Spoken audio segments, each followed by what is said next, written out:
Terima kasih sudah mampir di channel YouTube saya. Kali ini saya akan mereview tentang kelebihan dan kekurangan kalau kita menggunakan baja bekas dalam membangun struktur bangunan ya, walaupun gudang maupun rumah.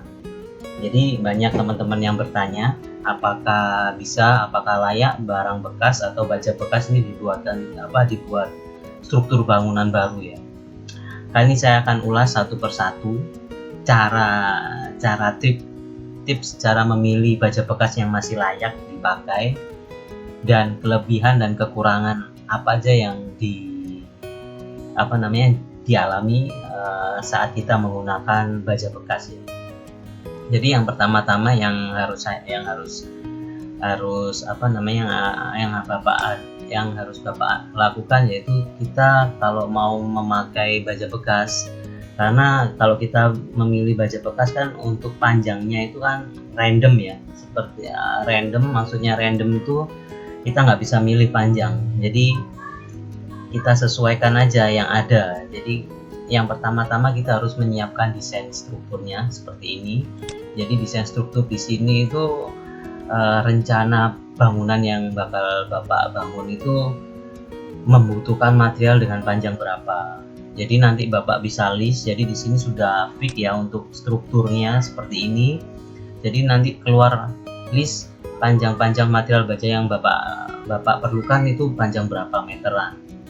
Jadi kalau kita mau belanja langsung ke pabrik yang dibongkar atau ke tempat lapak orang-orang yang jual baja bekas, kita bisa langsung lihat panjangnya ini masih bisa dipakai tidak strukturnya, dan materialnya memakai material apa aja. Jadi nggak asal beli kita, jadi biar tidak buang-buang bahan atau uang ya.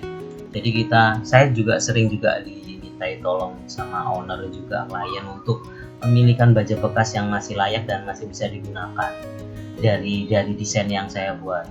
Jadi inilah pengalaman yang bisa saya share ke teman-teman. Yang pastinya satu, siapkan dulu desainnya, desain struktur bangunannya, gudang ataupun rumah ya yang menggunakan struktur baja. Setelah itu kita list material apa aja yang kita butuhkan, panjang berapa aja. Jadi setelah itu kita langsung ke tempat baja bekas, tempat di lokasi pembongkaran maupun tempat di lapak para penjual baja bekas. Banyak kalau di Surabaya itu ada di Demak.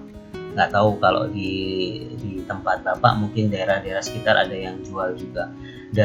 Kalau di Surabaya, di Demak itu ada, di Demak itu jual plat, jual potongan baja maupun IBF, Habim dan lain sebagainya, lengkap di sana. Tinggal kita mau cari.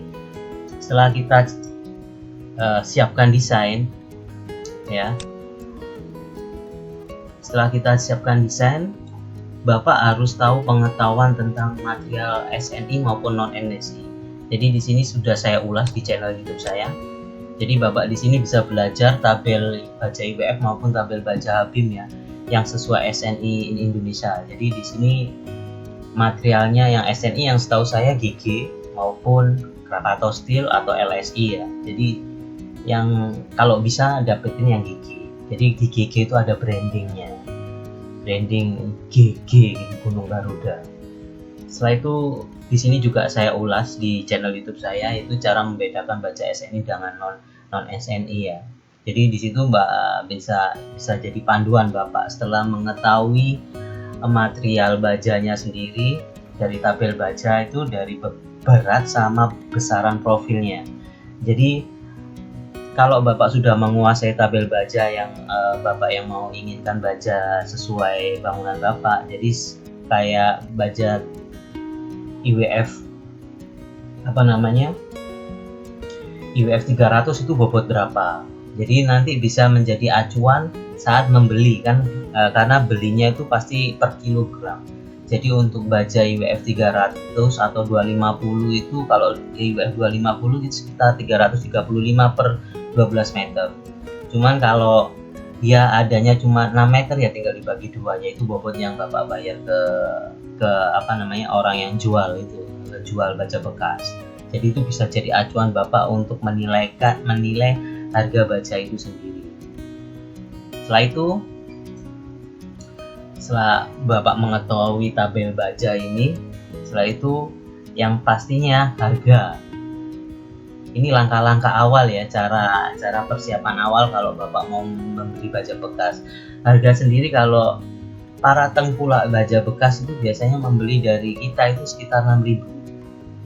Dan Bapak harus tahu harga baja baru. Harga baja baru untuk sekitar range-nya itu sekitar 11.500 sampai 12.000. Jadi angka aman saat Bapak membeli baja bekas itu di range 8.000 ke 8,5. Itu angka yang tidak terlalu merugikan Bapak Ibu, karena kan kalau kita membeli baja bekas itu kan satu, baja yang sudah pernah dipakai, terus dua lagi kita harus mempersiapkan atau merawat lagi dari potongan yang tidak rata, itu kita ratakan ya gitu. Jadi tahapan awal, jadi harganya jangan lebih dari 8.500 karena tengkulak baja itu belinya dari kita itu 6.000 begitu. Jadi dari bobot Bapak tahu dari tabel baja ya, untuk menentukan bobot untuk per batang yang Bapak beli, sama untuk menentukan harga juga dilihat dari berapa meter yang Bapak beli di situ. Setelah itu ke tahap kedua, cara pemilihan. Setelah Bapak tahu tabel, Bapak hanya butuh sketmat untuk melihat besaran badan ininya, badan WF ini ya. Bisa kita lihat besaran badan WF ini sudah sesuai tabel belum. Tebalnya bibir juga, ini ada juga data yang sudah saya jelaskan di channel video saya di tabel baja ya. Terus ketebalan badan serta lebar sirip. Lebar sirip itu yang ini ya Pak, itu sesuai yang tidak seperti tabel. Kalau sudah sesuai itu masuk ke kategori SNI. Kalau nggak Krakatau Steel ya Gunung Garuda maupun LSI. Dan satu lagi, kalau mau beli usahakan yang bercat, sudah bercat, catnya masih utuh atau masih melekat pada badan WF. Ini akan mengurangi resiko kerusakan dari baja bekas itu sendiri ya. Yang kedua, kita lihat jangan beli yang bengkong Pak, karena nanti sulit untuk merawatnya. Jangan beli yang bengkong, usahakan Bapak bisa tahu itu lurus. Dan yang pasti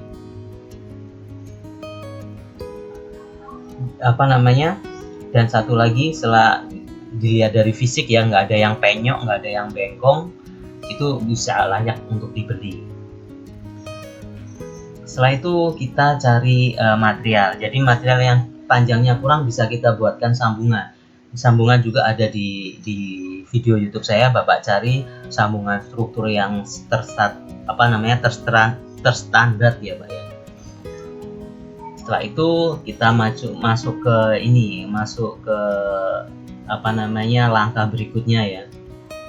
Usahakan yang masih bercat, terus tidak penyok, tidak bengkong, dan jangan banyak berlubang bekas baut.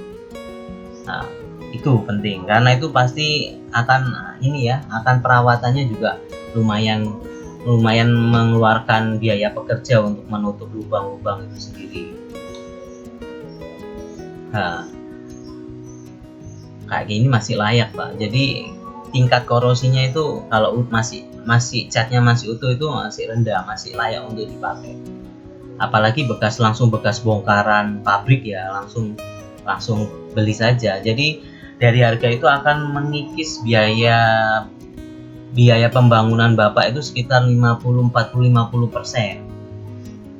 apalagi nanti kita bisa mungkin ada penambahan plat ya untuk sambungan, itu aja sebenarnya. Seperti ini, ke lokasi langsung sidak dan pastikan dokumennya itu harus ada. Takutnya nanti dibilang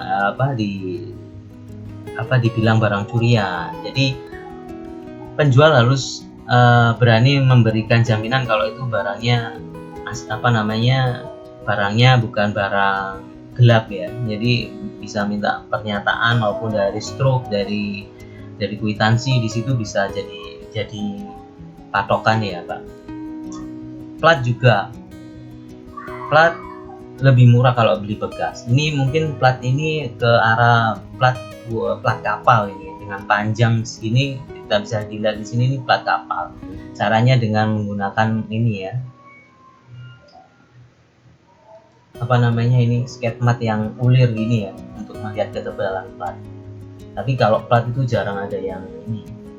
Kalau bisa pakai plat kapal itu lebih bagus lagi, kekuatannya lebih dapat. Jadi plat juga di tabel saya ada ukuran platnya. Jadi nanti kita bisa lihat potongannya segini, nanti bobotnya ketemu segini. Jadi untuk wawasan Bapak, kalaupun nanti ditimbang itu biar tidak jauh melenceng. Karena timbangan kadang juga kadang ya ada ini ya, ada miss di situ ya. Nah, kalau gini kita lihat bekas potongan gini nih, bisa kalau bisa ya jangan yang seperti ini. Kita masih perlu merawat juga. Tapi yang bagus di sini ini bagus, catnya masih melekat sempurna, ini masih sangat-sangat layak dipakai.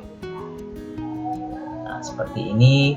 Kalau gudang pun, kalau kita udah dapat struktur kuda-kuda gudang, bisa langsung dipakai karena dia sudah ini ya, sudah ada plat joinnya juga. Jadi tinggal kita tentukan derajat kemiringannya, kita bisa pakai. Ini untuk bentangan berapa kali berapa, itu bisa dilihat dari derajat kemiringan ini udah ketemu. Ini untuk gudang bentangan berapa, lebih ekonomis lagi. Tinggal kita bikin tinggal erection kalau gitu. Itu udah istilahnya dapat bonus plus kalau Bapak dapat bongkaran gudang yang masih utuh ya. Setelah itu yang saya sampaikan tadi, diukur ya, yang pastinya harus diukur untuk menentukan untuk asli atau palsu. Usahakan jangan yang banyak berlubang itu dengan catatan lubang itu masih bisa digunakan untuk join sambungan enggak. Kalau enggak, usahakan jangan, karena kita perlu menutupnya nanti.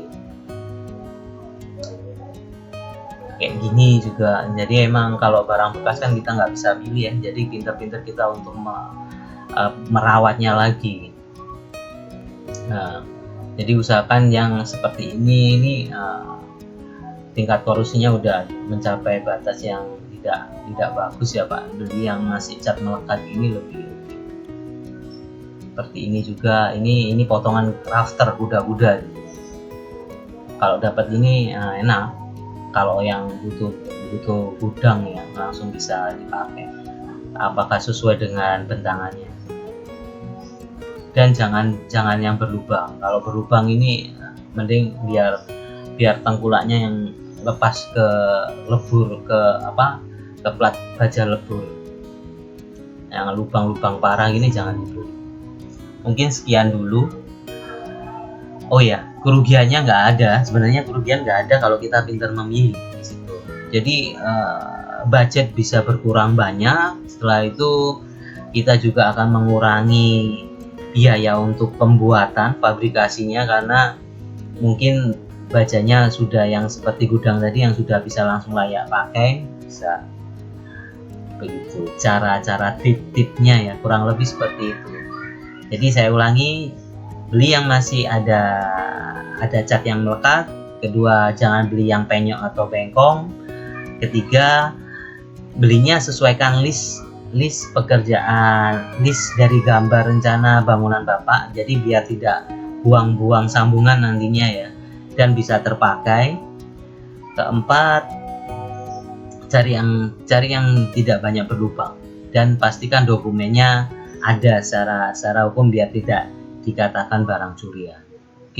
Mungkin segitu. Dan harga juga, patokan harga juga, Bapak harus tahu harga baja baru dan berapa pantas untuk menilai harga baja itu dilihat dari kondisi, serta yang kedua range para tengkulak biasanya sekitar 8.000, 8.500 itu bisa dapat. Karena kan kita masih mengeluarkan biaya untuk membawa barang bekas itu ya ke lokasi, itu mungkin bisa jadi pertimbangan. Mungkin sekian, semoga membantu. Terima kasih.